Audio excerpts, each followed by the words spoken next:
Assalamualaikum warahmatullahi wabarakatuh. Perkenalkan, nama saya Ahmad Dhani Pulungan dari Program Studi Teknologi Produksi dan Pengembangan Masyarakat Pertanian Angkatan 57 Sekolah Vokasi IPB. Sebelumnya saya minta izin mewawancarai untuk tugas pengganti Kipka. Bisa diperkenalkan abangnya dari angkatan berapa dan prodi apa?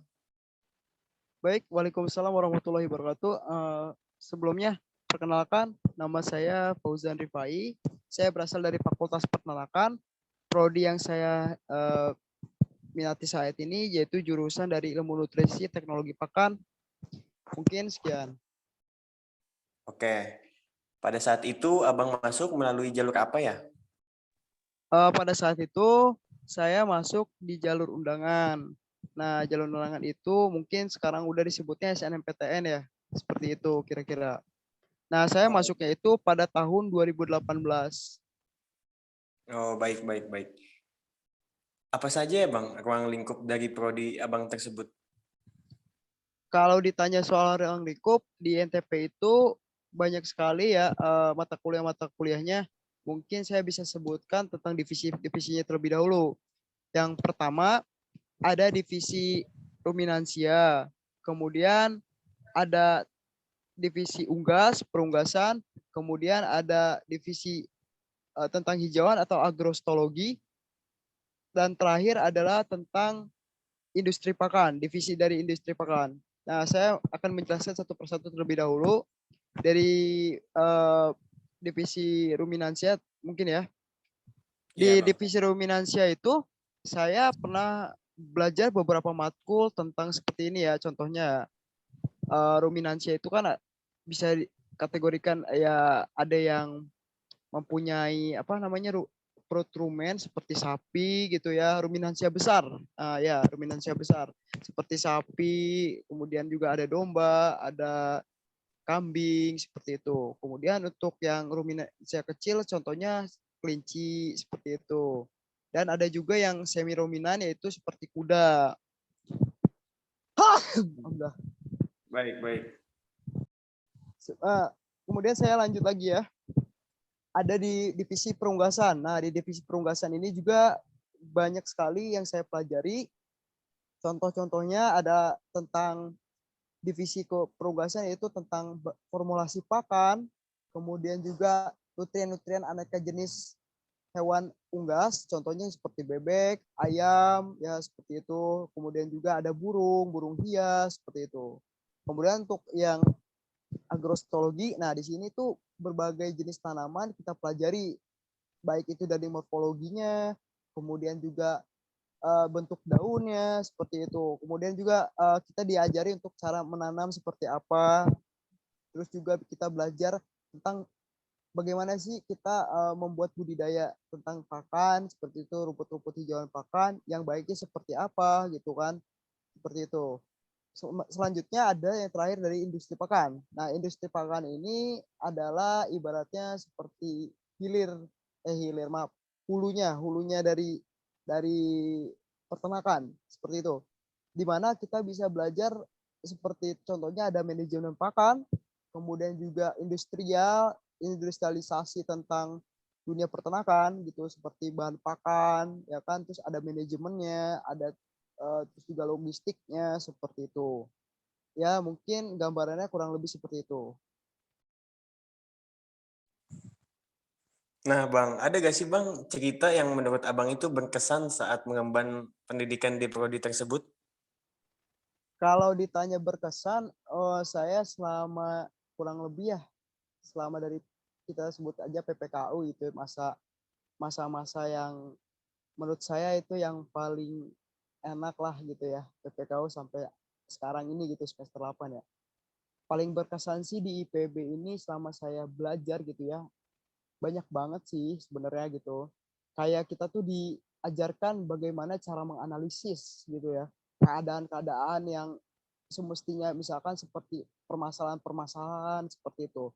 Kemudian yang saya sangat berkesan itu sewaktu saya lagi di asrama, di mana banyak-banyak teman gitu ya dari berbagai macam gitu, dari Nusa sampai Nusa maaf dari Sabang sampai Merauke, itu berbagai macam orang gitu ya, dengan karakteristiknya masing-masing lah. Di sana saya banyak belajar sekali gitu dengan mereka ya. Emang ada yang sekalinya pinter, pinter banget, ada yang sekalinya ibaratnya berjuang, berjuang banget, seperti itu.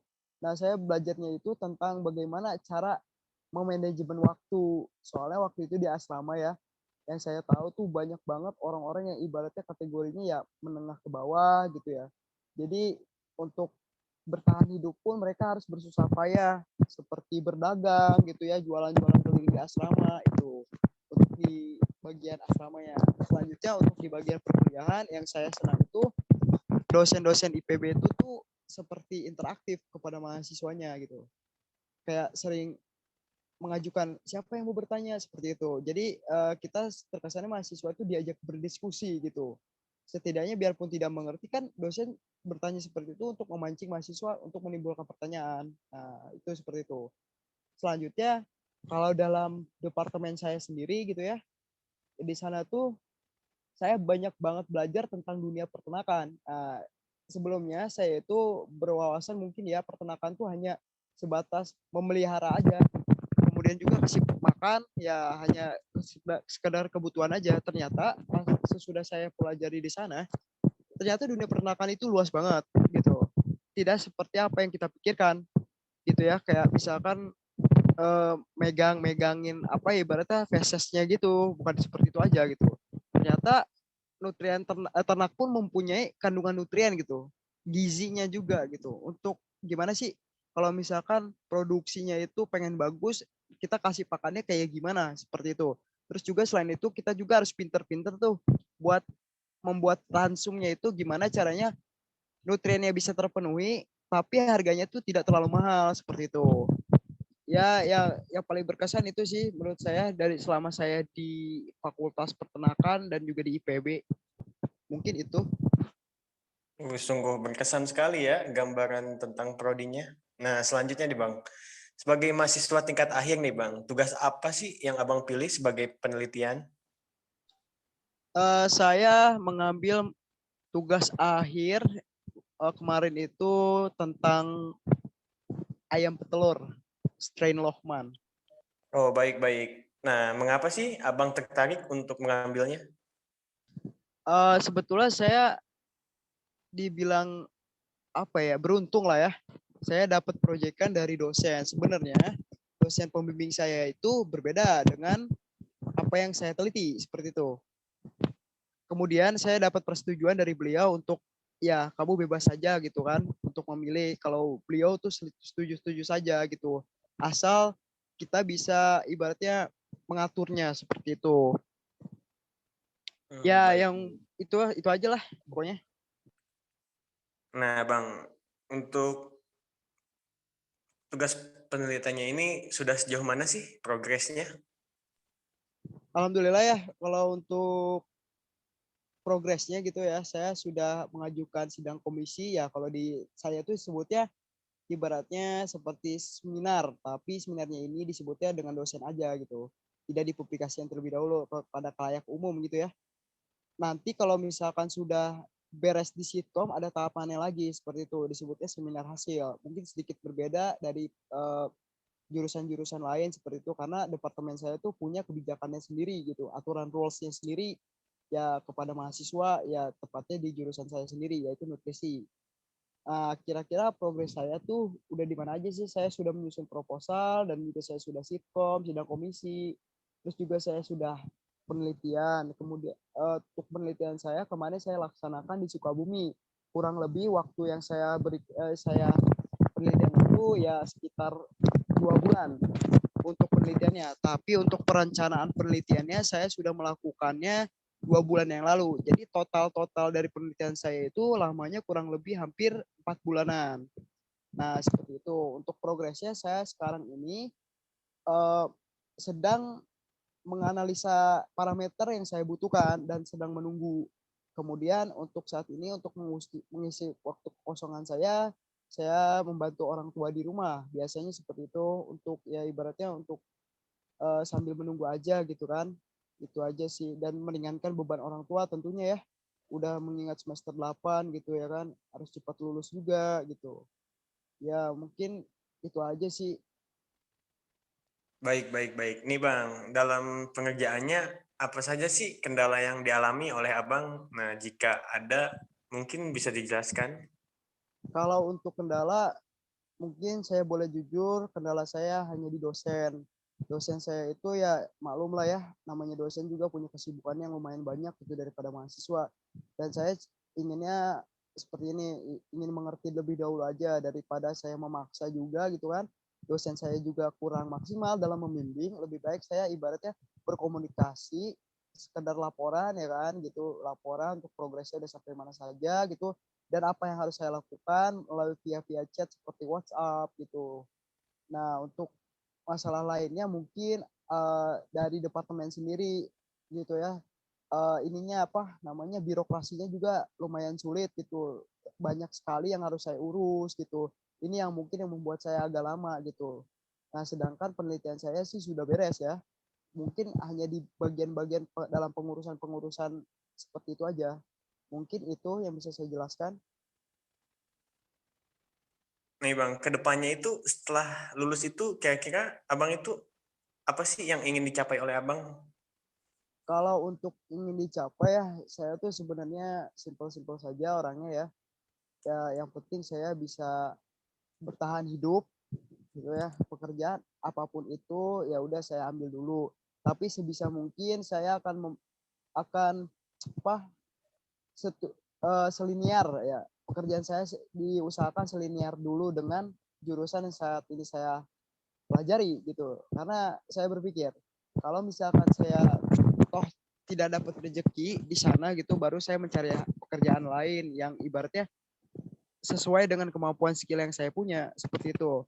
Dan satu lagi untuk tujuan akhir daripada ya sebut aja visi lah ya, visi hidup. Ya. Bisa, bisa, bisa. Visi hidup saya ini lumayan besar gitu ya, di mana saya tuh pengen mempunyai sebuah perusahaan peternakan ya di mana-mana dan cabangnya di mana-mana saja. Kemudian saya juga ingin mempekerjakan orang-orang pribumi terlebih dahulu seperti itu.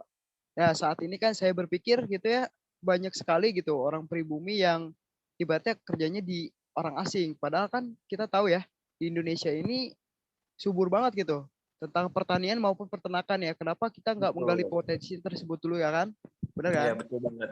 Nah seperti itu. Harapan saya besarnya gitu ya, selain saya mendapat beasiswa ini juga saya insya Allah pengen membantu anak-anak yang ibaratnya kurang mampu juga, dan saya membantu dalam segi pendidikan atau mungkin ya bila memungkinkan seperti itu. Kemudian juga untuk hal yang lain gitu ya, kalau misalkan saya mempunyai rezeki yang baik juga gitu, mungkin saya akan mengajak orang-orang yang ibaratnya ya tidak mempunyai pekerjaan ikut dengan saya seperti itu. Ya setidaknya saya, itulah ucapan terima kasih saya kepada Ditmawa ya yang telah memberikan ibu beasiswa ini gitu ya. Itu mungkin.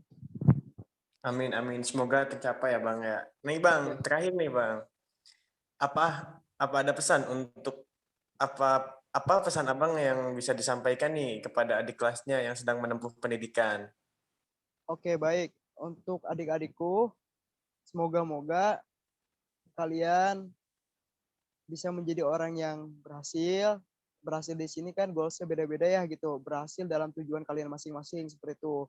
Kemudian jangan lupa selalu ingat orang tua di rumah gitu ya, yang berharap kalian juga pulang dengan kata lulus seperti itu, lulus dengan baik gitu ya, tidak ada masalah gitu ya.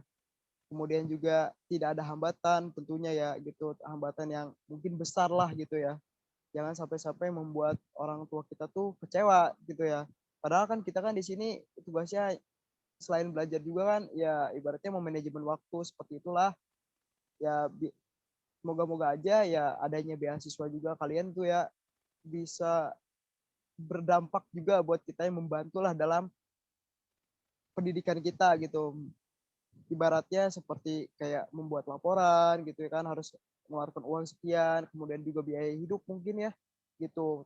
Ya namanya mahasiswa juga kan terkadang banyak sekali ya aktivitasnya seperti organisasi, kemudian juga panitiaan. ya pengurus penelitian seperti itu. Ya gunakanlah beasiswa itu dengan sebijak-bijaknya gitu. Jangan sampai kita boros yang nggak perlu gitu, barang-barang yang pengen harusnya kita nggak, ibaratnya nggak butuhkan dibeli gitu. Jangan sampailah gitu. Pokoknya kita selalu bersyukur, kemudian juga pakailah uangnya yang tadi ya dengan sebaik mungkin. Mungkin itu aja pesan Abang buat adik-adik semua. Baik, baik, baik. Mungkin hanya itu saja yang dapat saya tanyakan. Terima kasih atas waktu dan ilmunya. Jika ada kata-kata yang kurang berkenan, saya ucapkan mohon maaf. Sekian dari saya. Wassalamualaikum warahmatullahi wabarakatuh. Waalaikumsalam warahmatullahi wabarakatuh.